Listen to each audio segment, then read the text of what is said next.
드디어 한 해가 밝았습니다. 새해가 되면 늘 우리가 가장 많이 하는 말이 뭡니까? 새해 복 많이 받으세요. 이런 인사로 우리 한 해를 엽니다. 우리 이 시간 우리 다시 한번 모인 성도 여러분 서로에게 한번 인사 한번 해봅시다. 새해 복 많이 받으세요. 네, 그래요. 네. 이렇게 새해 복을 나누는 인사를 하지만 정말 복이 뭔가 이런 생각을 해보신 적이 있으신가요? 또 복 있는 사람 이렇게 인사를 나누지만 정말 복 있는 사람이 어떤 사람인가 그런 생각을 해보신 적이 있으십니까? 주로 복하면 우연히 내 밖에서부터 나를 찾아오는 행운 이렇게만 혹 생각하지는 않으셨습니까? 오늘 시편 1편은 복 있는 사람 이렇게 시작되는데 원어를 살려서 표현하자면 복 있는 사람이라기보다 복되어라 이런 사람은 이런 뉘앙스입니다. 우리 잘 아는 그 팔복에 예수님이 8가지 복을 말씀하셨는데 그것도 심령이 가난한 자는 복이 있나 이렇게 번역되어 있지만 원어의 뉘앙스를 살리자면 복되어라 이런 사람은 이렇게 되어 있습니다. 도대체 어떤 사람이 정말 복 있는 사람일까? 먼저 오늘 본문을 보니까 악인의 꾀를 따르지 않고 죄인의 길에 서지 않고 오만한 자의 자리에 앉지 않는 사람이 되어 있는데 소극적 표현으로 하자면 남에게 해를 끼치지 않는 사람, 남이 싫어하는 일을 하지 않는 사람입니다.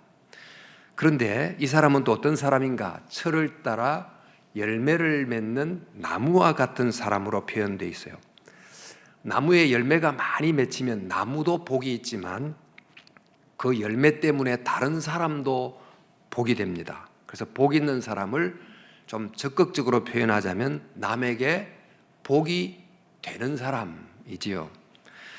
우리는 주로 복 말하면 이제 복 자체를 하나님이 주시고 복을 긍정하는데 성경이 주목하는 것은 복의 방향입니다. 그 복이 나만을 향하는가 아니 나를 통해서 너에게까지 가는가 이 점이 성경이 복을 말할 때 항상 주목하는 부분입니다. 야곱이 12아들에게 축복을 했는데 그 중에 요셉에게 축복하면서 이런 축복을 합니다. 요셉은 무성한 가지 곧 샘 곁의 무성한 가지라 가지가 담을 넘었도다. 그 샘 곁에 나무가 심겨서 가지가 무성하게 됐는데 그 담장을 넘는 나무 가지는 어떤 모습입니까? 담장 안에 있는 사람에게도 복이 되지만 담장 바깥의 길을 가는 사람에게도 복이 되는 이런 복이 요셉에게 주어진 축복이지요. 또 아브라함을 복의 통로라고 불렀습니다만 복의 통로라는 것이 선택받은 백성들의 정체성입니다. 근데 그 복의 통로는 복의 방향을 말하고 있어요. 아브라함이 복을 받았는데 복의 방향이 나를 향하고만 있는가? 나를 통하여 너를 향하는가? 그래서 예수님께서도 팔복을 통해서 8가지 복을 말씀하셨지만 팔복에 언급되지 않은 사도 바울이 언급했던 예수께서 친히 하신 복 하면서 언급한 내용이 주는 것이 받는 것보다 복이 있다. 이 말은 이 복의 방향이 나를 통해 너를 향할 때 하나님이 복을 주신 진짜 목적이 이루어진다. 그 사람은 곧 하나님의 도구다. 하나님의 정말 사명을 감당한 사람이다. 그래서 주는 자가 받는 자보다 복되다. 이렇게 되어 있습니다. 자, 이렇게 복되어라 이런 사람은 하고 썼던 이 시편 1편의 복 있는 사람의 이미지는 열매를 많이 맺는 나무와 같은 사람입니다. 근데 열매를 많이 맺는 나무의 이미지를 가진 이 사람이 곧 하나님이 창조한 하나님의 형상의 모습이기도 합니다. 우리 하나님의 형상 그러면 어떤 모습입니까? 하나님을 닮은 모습인데 하나님은 열매 맺는 나무와 같은 분으로 설명해도 됩니다. 하나님이 세상을 창조하시고 인간을 창조하시고는 끊임없이 그들이 살도록 선물을 계속 주십니다. 본인의 생명의 나무에 맺힌 열매를 계속 줌으로 생명을 살게 도와주십니다. 그런데 바로 그 하나님을 닮은 존재로 인간이 만들어졌습니다. 그러니까 인간이 하나님의 세상을 다스리는 그 권세를 일부 위임받아서 우리가 위임 통치를 하는 자, 이게 바로 하나님의 형상이라는 뜻이죠. 우리가 다스린다는 말을 쓰면 늘 하도 다스리는 사람들이 보였던 나쁜 모습에 익숙해서 부정적 인상이 금방 우리에게 다가오지만, 다스린다는 뜻은 이 다스리는 행동을 통해서 다스리는 자의 유익보다 다스림을 받는 자에게 복이 되게 하는 게 다스림이죠. 가정에서 아버지가 가정을 잘 다스린다 하는 것은 아버지를 통해서 하늘의 복이 가정의 가족에게 임하는 것이고, 또 통치자가 나라를 잘 다스린다는 것은 하나님이 그 땅 백성에게 정말 주고자 하는 복을 잘 전해주는 통로가 되는 사람이 유능한 통치자가 되는 것입니다. 자, 이렇게 정말 하나님이 주시는 그 복을 잘 전달하는 모습, 이게 곧 다스림이고, 이런 모습이 곧 하나님의 형상입니다. 그런데 이 하나님의 형상을 닮은 인간은 우리가 알듯이 모든 동물들 중에 아주 정말 직립보행하는 모습입니다. 인간은 꼿꼿이 서 있는데, 어떤 아기도 태어나면 처음에는 누워 있다가 그 다음에 땅에 배를 대고 기어다니다가 반드시 일어납니다. 어쨌든지 넘어지고 또 일어서고 연습에 연습을 거쳐서 일어서는데, 이 꼿꼿이 서 있는 인간의 모습이 마치 꼿꼿이 서 있는 나무를 굉장히 닮았어요. 그러니까 하나님이 하늘의 뜻을 이 땅에 펼치시고 하늘의 복을 이 땅에 내리는데, 꼿꼿이 서 있는 하늘과 땅을 연결하는 인간을 통해서 아버지의 뜻이 이 땅에 이루어지고, 하늘의 복이 인간을 통해서 이 땅에 흘러갑니다. 그러니까 그런 아버지의 복의 통로가 되는 것이 하나님이 창조한 인간의 기대하는 바고, 가장 인간다운 모습, 아버지를 닮은 모습이라는 것입니다. 우리 교회에 표가 있어요. 우리 교회 로고 위에 새겨진 표가 섬김을 통한 세상의 변화입니다. 세상의 변화, 너무 정말 슬로건이 거창해서 좀 내게는 어울리지 않는다, 그런 느낌이 들긴 하지만, 이 세상을 변화한다는 말은 그 규모의 문제가 아니고, 우리가 정말 소박하게 산다 할지라도, 어떤 직업을 갖고 산다 할지라도 교회가 이 땅에 존재함으로 세상을 조금 더 아름답게 변화시키는 역할을 한다는 뜻이지요. 성도를 이름하여 빛과 소금 이렇게 부릅니다만, 어둠을 밝히고 부패를 막게 하는 소금처럼 우리가 어떤 곳에 어떤 모습으로 살든지 우리가 살아가는 인생 동안에 조금이라도 세상을 바꾸는 사람이 되자, 세상에 복이 되는 사람이 되자 하는 내용입니다. 주님께서 우리에게 기대하는 바가 바로 그런 내용입니다. 예수님께서 제자를 불러서 사명을 준 것도 마찬가지입니다. 갈릴리에서 어부 생활을 하던 사람을 불러서 그들에게 새로운 아이덴티티를 주십니다. 너는 이제부터 사람을 낚는 어부가 되라. 이 말은 무슨 말입니까? 너는 이제부터 당신의 직업이 어부일 수도 있고 농부일 수도 있고 기술자일 수도 있지만, 너가 단순히 그 기술과 직업을 통해서 너 한 생명 생존을 위해서 끝내지 말고, 너를 통해서 한 사람을 바꿈으로 세상을 바꾸는 사람이 되라, 이런 의미가 되겠습니다. 자, 여러분, 이렇게 복이 되는 사람은 이미지로 말하면 열매를 맺는 나무와 같은 사람이 되어야 되는데, 이것이 곧 하나님의 형상이고, 이것이 곧 빛과 소금이고, 이것이 하나님이 우리에게 기대하는 바인데, 사실 이것이 어떻게 가능합니까? 이것이 가능한 비결은 아주 심플하고 아주 선명합니다. 즉, 나무가 열매를 풍성히 맺으려면 지속적으로 뿌리를 시냇가에 내리면 됩니다. 뿌리를 시냇가에 지속적으로 내리는 것. 그래서 오늘 시편 1편 1절 2절에서 오직 여호와의 율법을 즐거워하며 그의 율법을 주야로 묵상하는 자로다. 그가 내려야 될 시냇가 하나가 바로 말씀이란 시냇가인데, 주야로 늘 말씀이란 시냇가에 뿌리를 내리는 사람은 열매를 맺게 된다는 거죠. 어떤 열매를 맺습니까? 말씀의 시냇가를 통해서 지혜가 뭔지를 깨닫고 또 죄인과 악인의 길이 무엇인지를 발견하고 그 길을 피하고 이러므로 그는 선의 열매를 맺게 된다는 뜻입니다. 한마디로 시냇가는 나를 성장시키는 자리입니다. 스마트폰 늘 쓰는데 스마트폰으로 말하자면 스마트폰이 제 기능을 잘할 수 있도록 늘 충전하는 자리, 그게 바로 시냇가입니다. 학생으로 말하면 사회 나가기 전에 자기를 잘 연마하는 학교라는 자리, 군인으로 말하면 전쟁터 나가기 전에 자기를 잘 훈련하는 훈련소 자리, 이게 바로 시냇가라고 보면 됩니다. 여러분 세바시란 프로그램 종종 보시죠. 세상을 바꾸는 시간 15분, 그 15분 시간에 참 연설을 하는 사람들은 적어도 자기 영역에서는 어느 정도 세상을 바꾼 사람, 또 세상을 아름답게 변화시킨 사람이라고 해서 출연을 합니다. 참 좋은 분들이 많구나.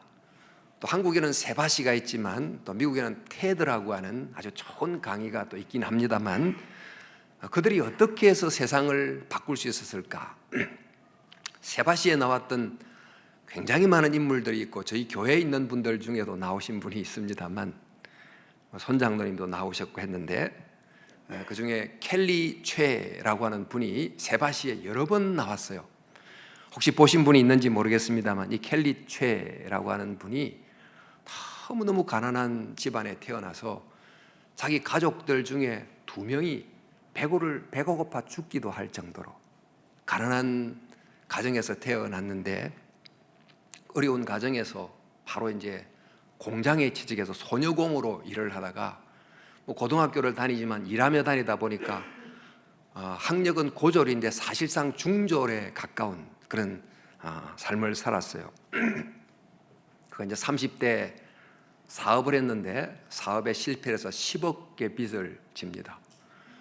그 빚을 지고 나서는 2년 동안 두문불출하고 공황장애가 찾아오고 견디기 어려운 시련을 겪은 다음에 그 다음에 다시 여러 과정을 거쳐서 정말 글로벌 켈리델리라고 하는 글로벌 기업을 이룹니다. 연매출 6천억을 달성하는 CEO가 됐고 지금은 유튜브 팔로워만도 약 50만에 육박하는 인플루언서가 되어 있습니다. 그런데 그녀가 했던 강연들이 많이 올라와 있는데 그 중에 이런 강연이 있어요. 성장하는 사람과 그렇지 않는 사람을 가르는 하루 1시간의 비밀, 이런 강연이 올라와 있어요. 그 내용이 이런 내용입니다. 자기 회사에 직원들이 많은데 그 직원들 중에서는 아주 바쁘게 일하는 사람이 있대요. 그런데 항상 급한 일만 하는 사람들, 이런 사람은 바쁘기는 한데 정말 의미 있는 성과를 제대로 내지 못한다고 합니다. 그 이유가 뭔가 봤더니 바쁘게는 일하는데 바쁜 일만 했지 정말 중요한 일을 놓치고 있었다는 것입니다. 그러면 중요한 일이 뭘까? 이 켈리 초가 하는 말은 그 중요한 일은 사원이 자기 성장에 투자하는 일, 그 중요한 일을 놓친 사람은 그저 맡긴 일을 바쁘게 일할 뿐이지 평소 자기 발전과 자기 성장을 꾀하지 않으므로 더 질 높은 성과를 내지 못한다는 것입니다. 그런데 자기 성장을 위해서 매일 1시간씩 꾸준히 투자하는 사람은 반드시 성장하고, 이 성장하는 사람은 더 좋은 성과를 내고, 그 사람은 자기를 바꿀 뿐만 아니라 회사를 바꾸고 세상을 바꾼다는 거예요. 그래서 매일 중요한 일에 꾸준히 1시간씩 투자하는 사람과 그렇지 않는 사람은 시간이 지나면 반드시 다른 결과를 만들어낸다. 그러므로 여러분, 중요한 일에 매일 1시간씩 꾸준히 투자하십시오. 이게 이제 이분의 권고입니다. 나무가 더 크고 가지를 널리 펼쳐서 열매를 많이 맺으려고 하는 꿈이 있다면 이 나무는 무엇을 매일 해야 될까요? 매일 뿌리를 시냇가에 내리려고 하는 훈련을 계속해야 돼요. 자기를, 나무 자신을 성장시키려는 매일의 시간이 없이 어떻게 열매가 무성한 나무가 되겠다는 꿈이 이루어질 수 있겠습니까? 의사가 자기의 섬김이 환자에게 정말 좋은 변화를 가져오게 하려면 자기를 훈련하려는 긴 시간이 반드시 필요하고, 교수가 학생들에게 좋은 변화를 가져다 주는 교수가 되려고 하면 긴 시간, 정말 밤을 밝히는 공부의 시간이 반드시 있어야 되는 것처럼, 성도들이 세상에 살면서 우리의 섬김이 세상에 의미 있는 변화가 되려면 그냥 됩니까? 성도가 성도답게 되려고 하는 부단한 자기 성장의 훈련이 있어야만 성도로서의 섬김이 세상의 선물이 되고 세상에 의미 있는 변화를 가져다 줄 수 있는 것입니다. 예수님께서 말씀하신 8가지 복 중에 온유한 사람에 대한 복이 나옵니다. 어떤 복입니까? 온유한 자는 복이 있나니 그들이 땅을 기업으로 받을 것이며. 여러분, 땅을 기업으로 받는다 하는 의미가 뭡니까? 이 말씀의 배경은 이스라엘 백성이 땅이 없는 백성으로서 출애굽한 다음에 드디어 가나안 땅이라고 하는 땅을 기업으로 분배받게 됩니다. 그런데 그 당시 그 땅은 하나님 표현으로 따르면 너무너무 부패해서 정말 토해내고 싶을 정도의 백성이었어요. 그러니까 가장 타락한 땅이었는데 그곳으로 그들을 보내신 이유는 뭘까요? 그 가나안 땅을 젖과 꿀이 흐르는 땅으로 바꾸라고 그들을 들여다 보낸 것입니다. 그래서 땅을 기업으로 받는다, 이 말은 단순히 땅을 무한정 확장한다 이런 뜻이 아니고 하나님이 맡긴 그 땅을 바꾼다는 뜻이에요. 땅을 기업으로 받는다는 것은 하나님이 맡긴 내 삶의 세상을 변화시킨다는 거예요. 그런데 그 땅을 누가 받습니까? 온유한 사람이 받는 거예요. 온유한 사람이 그 땅을 변화시키는 것입니다. 그런데 그 가나안에 살던 원주민들은 온유하지 못해서 쫓겨났어요. 근데 그 땅에 들어가서 기업을 받았던 이스라엘 백성들도 역사가 지나면서 결국 쫓겨납니다. 왜요? 온유하지 못했기 때문에. 그럼 온유하다는 게 뭡니까? 성품이 온유하고 유순하고 화도 잘 안 내고 이런 사람이 온유한 것입니까? 모세를 향해서 지상에서 가장 온유하다 이렇게 말을 했어요. 모세는 한번 화가 나면 단방에 한 방 쳐서 사람을 죽이는 정말 성격 굉장한 사람입니다. 한 성격하는 사람인데, 아니 그 불같은 성격이 어떻게 온유한 사람이 됐습니까? 이 온유는 주님이 말씀하시면 자기를 기꺼이 고치는 자, 여기에 온유한 사람입니다. 장인 이드로가 와서 이렇게 통치하는 것이 좋겠습니다 하고 말하자 자기가 최고의 지도자지만 기꺼이 내가 바꾸지 하고 천부장 제도, 백부장 제도를 만드는, 자기를 기꺼이 바꿀 줄 아는 사람이 온유한 사람이었어요. 거친 야생마가 조련수의 훈련을 잘 받아서 최고의 명마로 태어나는 것과 똑같은 것입니다. 그래서 온유한 자는 어떤 사람인가? 한마디로 말씀을 따라 자기를 바꿀 줄 아는 사람이에요. 말씀에 순종하는 사람이죠. 그래서 온유한 자는 땅을 기업으로 받는다는 것을 오늘의 용어로 표현하자면 이렇게 표현할 수 있어요. 자기를 바꾸는 자가 세상을 바꾼다, 이렇게 바꿀 수 있어요. 자기를 바꾸는 자가 세상을 바꾸는 것입니다. 그래서 복이 있는 사람이 된다는 것은 사실 우연한 행운이 내게 찾아오기를 그냥 기대하고 여행을 기대하는 사람이 아니고 정말 복이 되기 위해서 자기를 끊임없이 성장시키는 사람이 복이 있는 사람이에요.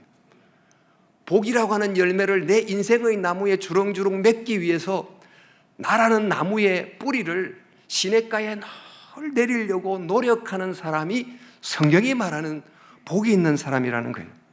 너무나 상식적인 이야기 아닙니까?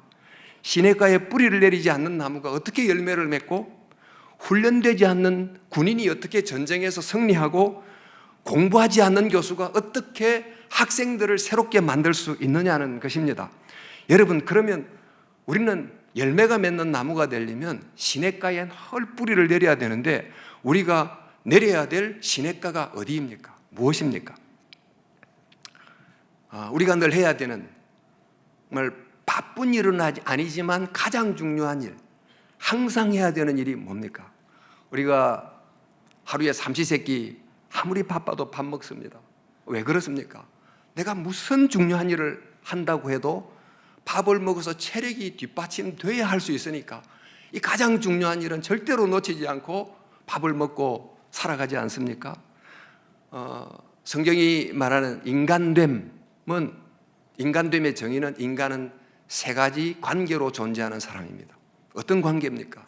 인간은 하나님과의 관계, 사람과의 관계, 세상과의 관계, 이 세 가지 관계 속에서 인간은 모두 존재합니다. 그런데 하나님과의 관계에서 순종의 관계가 되도록 끊임없이 자기를 훈련하는 사람, 사람과의 관계가 있는데 사랑의 관계를 맺을 줄 알도록 자기의 언어도 훈련하고 태도도 훈련하고 끊임없이 훈련하는 사람, 세상과의 관계 속에서 그냥 살지 않고 사명의 관계가 되도록 내게 맡긴 사명을 제대로 감당하려고 전문성을 염하고 훈련하는 사람, 그렇게 해서 이 기본적인 세 가지 관계의 시냇가에 계속 뿌리를 내리고 성장하는 사람은 반드시 열매를 맺는 사람이 되는 것입니다. 이런 사람이 하나님이 찾는 복 있는 사람인데, 이런 사람을 다르게 표현하면 거룩한 사람이라고 표현해요. 하나님이 나는 거룩하니 너희도 거룩하라 그랬는데, 거룩하다는 말은 여러분 직업 버리고 신학교 가는 그런 사람을 말하는 게 아니고, 이 갈등의 세상을 벗어나서 저기 산속에 들어가서 수행하는 사람이 아니에요. 성경이 말하는 거룩한 사람은 이 세상 속에서, 갈등 속에서, 일상 속에서 하나님과의 순종의 관계로, 사람과의 사랑의 관계로, 세상과의 사명의 관계로 끊임없이 자기를 훈련함으로 그 사람 때문에 세상이 바뀌게 하는 사람, 그 사람이 거룩한 사람. 그래서 성경이 말하는 거룩한 사람은 저 산속에 있지 않습니다. 수도원에 있지 않습니다. 우리가 살아가는 세상 한복판에 있는 거예요. 자, 이렇게 우리는 훈련을 받아야 되는데, 이 훈련 중에는 기본 훈련이 있고 전문 훈련이 있습니다.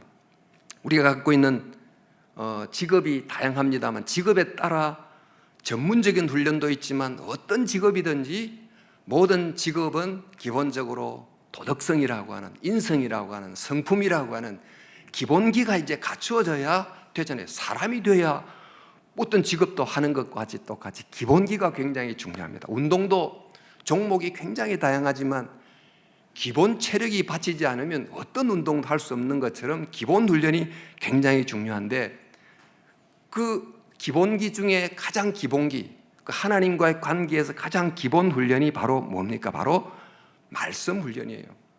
예수님이 사람이 떡으로만 살 것이 아니요 하나님의 입에서 나오는 모든 말씀으로 살 것이니라. 하나님 말씀을 제대로 먹는 훈련을 하는 사람이라야 된다는 것입니다. 요즘에는 사실 먹고 사는 문제를 넘어서서 잘 먹고 사는, 아니 맛있게 먹는 시대로 이제 접어들다 보니까 먹방 유튜브가 얼마나 많은지, 요리 못하는 남자들도 그거 따라서 하면 맛있게 요리를 하고, 그래서 어떻게 하면 더 맛있는 음식을 먹나 이렇게 생기기도 하고, 또 물도 요즘에는 수돗물이 아닌 거의 생수를 사서 먹는데, 생수도 요즘에는 더 맛있는 생수 에비앙도 사서 먹고. 그런데 여러분, 이렇게 먹는 거 잘 챙기는데 정작 나의 영혼을 살리는 하나님의 말씀의 양식은 그럴 때가 얼마나 많은지, 대충대충 건너뛸 때가 또 얼마나 많은지, 하나님의 말씀의 그 생수는 먹지 않는 데가 또 얼마나 많습니까? 그러다 보니까 육신은 건강하고 멀쩡한데 영혼은 계속 메말라가고 피폐하고 이렇게 되지 않습니까? 그래서 성도 여러분, 우리 새해를 맞이하는데 새해에 다들 각오가 있으시지요? 무슨 결심을 하셨어요?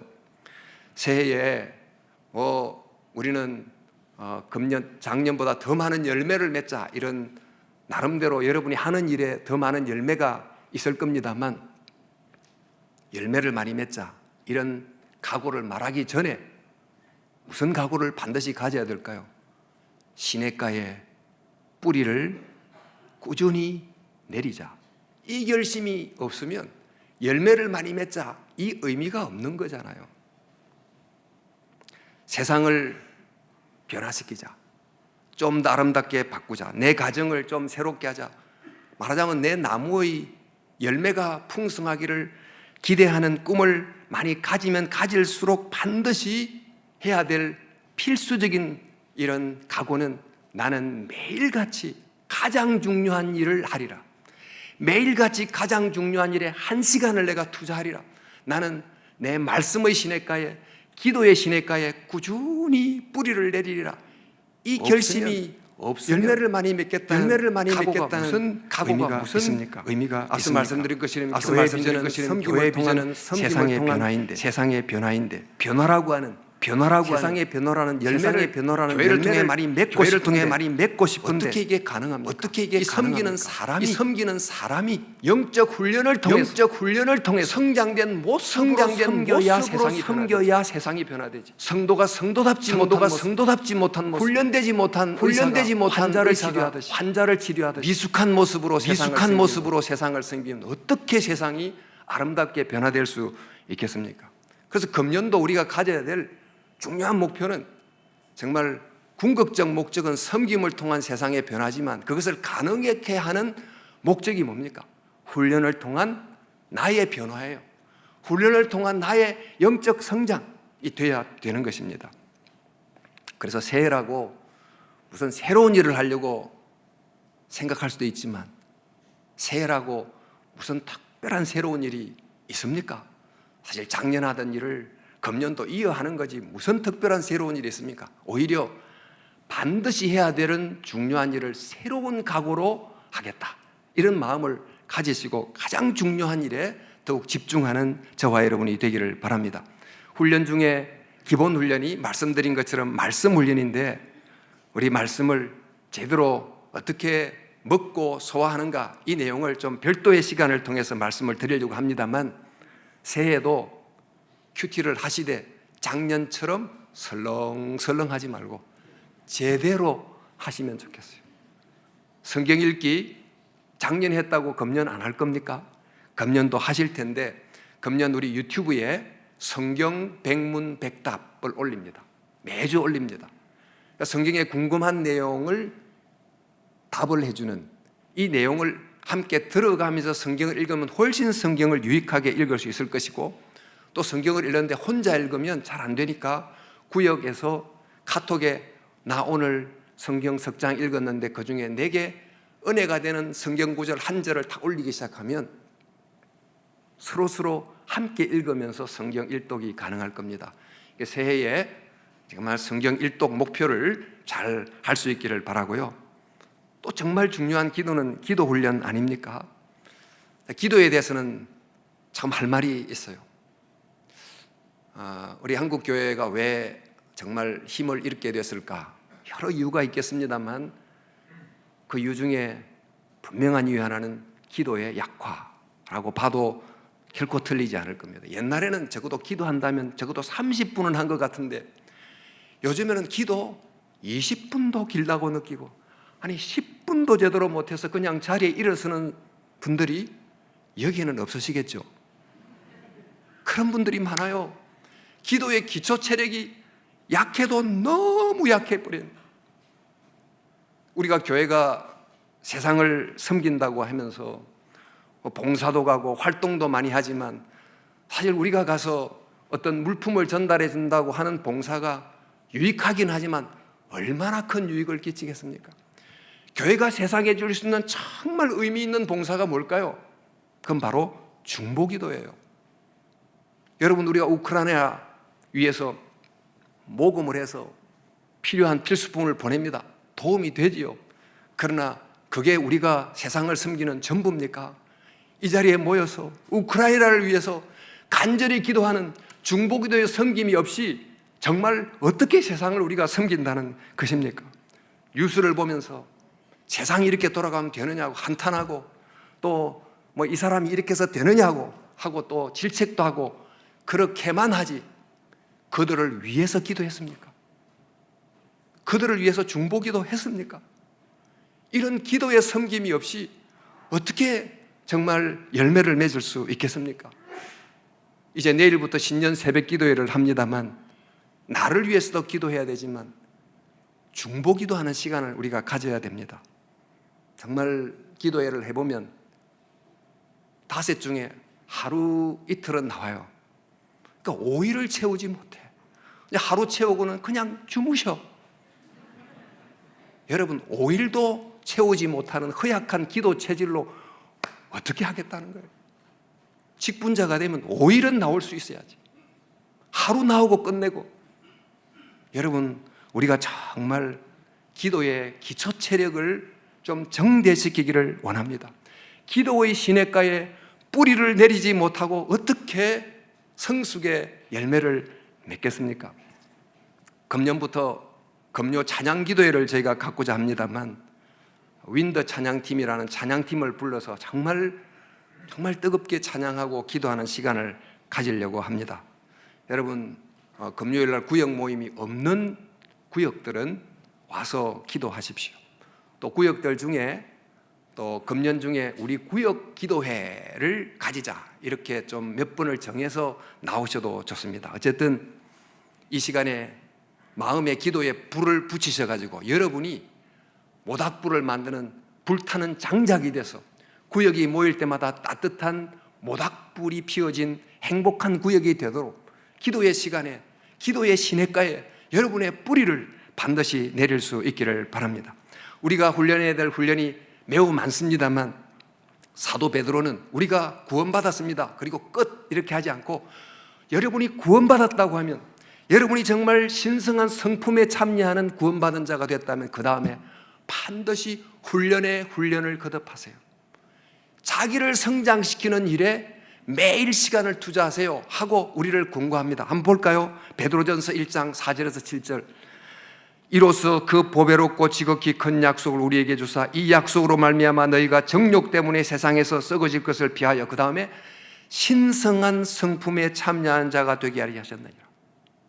그러므로 너희가 더욱 힘써 믿음의 덕을, 지식을, 절제를, 인내를, 경건을, 형제우애를, 사랑을 더하는 일에 노력하라는 거예요.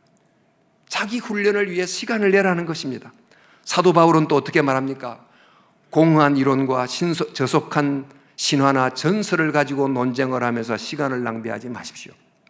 그대의 시간과 힘을, 그 다음에 영적 성장을 훈련하는 데 사용하십시오. 육체 훈련도 좋지만 경건하게 살고자 노력하는 것은 훨씬 더 중요합니다. 그러므로 경건한 생활 태도를 몸에 익혀 더 훌륭한 그리스도인이 되도록 노력하십시오.